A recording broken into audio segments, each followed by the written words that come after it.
Welcome to our channel Pullapantula Ramamurthy world teacher.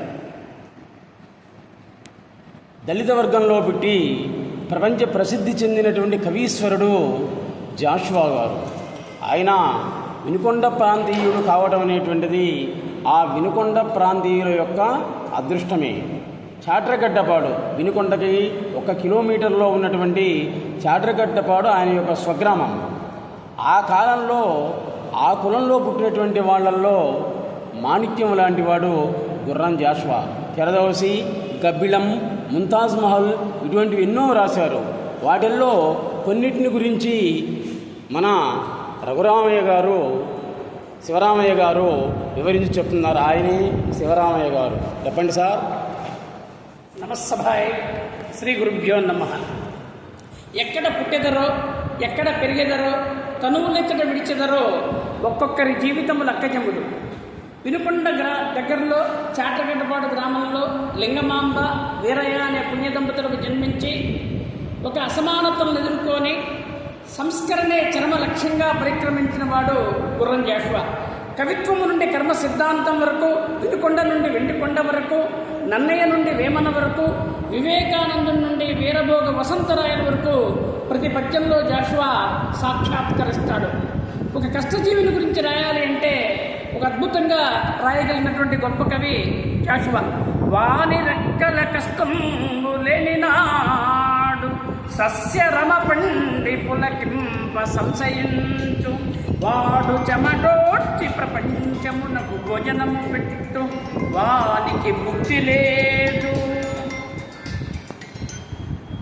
ప్రతిమల పిండ్లి చేయుటకు 100,000 వేయించుగాని దుఃఖితమతులైన పేదల పకీరుల శూన్యములైన పాత్రములు మెదుకు విదల్పది భారతమేదిని 33 కోట్ల దేవతలు ఎగబడ్డ దేశమున భాగ్యవిహీనులు కృటులార్తునే. నిజంగా ఒక అద్భుతమైనటువంటి ఒక యొక్క ఆవేదన, ఆర్తి ఆయన కవిత్వంలో ప్రతిబింబిస్తుంది. అనేక అసమానతలు ఎదుర్కొన్నాడు గుర్రం జాషువా. ఒక నవ్వుని గురించి రాయాలంటే నవ్వవు జంతువులు, నవ్వును మానవుడు, నవ్వులు చిత్తవృత్తి నిరోధములు, కొన్ని నవ్వులెటు తేలవు, కొన్ని విషప్రయుక్తములు, నవ్వులు దివ్య ప్రేమ రసములు. నవ్వటం యోగం, నవ్వించడం భోగం, నవ్వలేకపోవటం రోగం అని చెప్పి జంధ్యాల గారు చెప్పినట్లు చాలా అద్భుతంగా నవ్వుని గురించి కూడా పద్యాన్ని రాసినటువంటి గొప్ప కవి గుర్రం జాషువా. అందుకే అభినవ శ్రీనాథ నవయుగ కవి చక్రవర్తి అని చెప్పి అద్భుతంగా ఆయనకి బిరుదులున్నాయి. ఒకసారి ఆయన రైల్లో ప్రయాణం చేస్తూ ఉంటే ఆయన కవిత్వాన్ని మెచ్చుకొని మీదే కులమన్న ప్రశ్న అడిగినప్పుడు ఆయనకి ఆ గుండెలోంచి వచ్చిన పద్యం నా కవితావధూటి వదనమ్ము నిగాదిగా చూచి రూపురేఖ కమనీయ వైఖరుల్గాంచి బలి బలి అన్నవారే మీరే కులమన్న ప్రశ్న వెలయించి చివాలున లేచిపోవచ్చో బాకున కుమ్మినట్లగున్ ప్రాప్తివ చంద్ర వచయింప సిగ్గుగన్ అని వ్యథాకృత హృదయలై సంఘమే రంగంగా సంస్కరణే చరమ లక్ష్యంగా పరిక్రమించాడు జాషువా. అలాగే చెప్తురు ఒకసారి కవిత్వం చాలా గొప్పదని చెప్పి కవిత్వం గవ్వకు సాటి రాని పలుకాకులు మోకల సూయ చేత నన్ను ఎవ్వది దురిను నన్ను వరించిన శారద లేచిపోవునే ఇవ్వు సుధాస్తలిన్ పడమర రసలుద్దుల్ గంగమూనెదన్ రవ్వలు రాంచద గరగరలు వచరించద అమరవాణికి అని మరి వాణినే నిరసించినటువంటి వాణి నా రాణి అన్నాడు పిల్లల మర్రి పినవీరభద్రుడు. అలాంటి వాణి చేత గరంగరం మసాలా తినిపిస్తాన్న గొప్ప కవి జాషువా.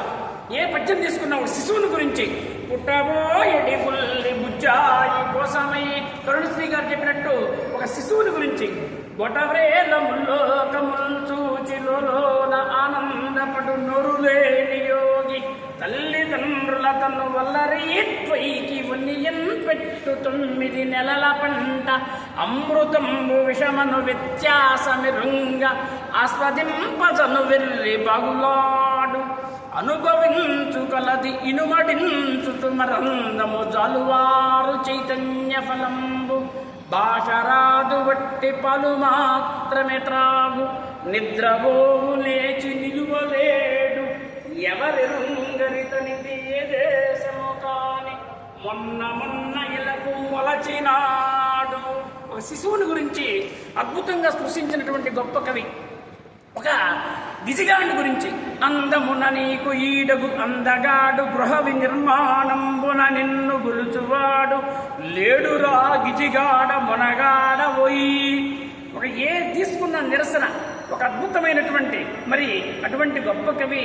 చిక్కిన కాసు చేతనవి చందు అమాయకుడెల్ల కష్టముల్ బొక్కెడు బువ్వతో మరచిపోవు క్షుదానల దగ్ధమూర్తి.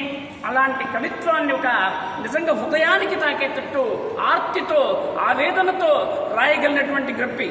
ఎన్నో అవమానాలు అసమానతలు ఎదుర్కొన్న చివరికి మరి చలపల సత్కవీంద్రుడు వీర శతావధాని నాకు గండ పెండేరం దొడిగాడు, ఇంతకన్నా నా జీవితానికి ఏం కావాలని చెప్పి సంతృప్తి చెందిన మహాకవి వినుకొండవాడు, చాటగడ్డపాడు. అటువంటి జాషువాను గురించి మనందరం ఈ విధంగా స్పృశించుకోవటం ఈ ఛానల్ ద్వారా మన అదృష్టంగా భావిస్తూ ఈ ఛానల్ అందరూ లైక్ చేయవాలని చెప్పి కోరుకుంటూ ముగిస్తున్నాం. చూడండి, శివరామయ్య గారు జాషువా గారి యొక్క గొప్పతనాన్ని గురించి ఎంతో చక్కగా వివరించారు. జాషువా గారు అంటే శివరామయ్య గారికి ఎనలేనటువంటి ప్రేమ. ఆయన యొక్క కవిత్వాన్ని గురించి సాహిత్యాన్ని గురించి శివరామయ్య గారు ఎన్నో రకాలుగా రీసెర్చ్ చేశారు కూడా. గబ్బిలం అనేటువంటిది రాశాడు. ఆ గబ్బిలంలో చెప్తాడు ఆయన, పూజారిల్లు నిద్రించేసే సమయంలో ఆ గర్భగుడిలో ఎక్కడో చోట కన్నం అనేటువంటిది ఉంది.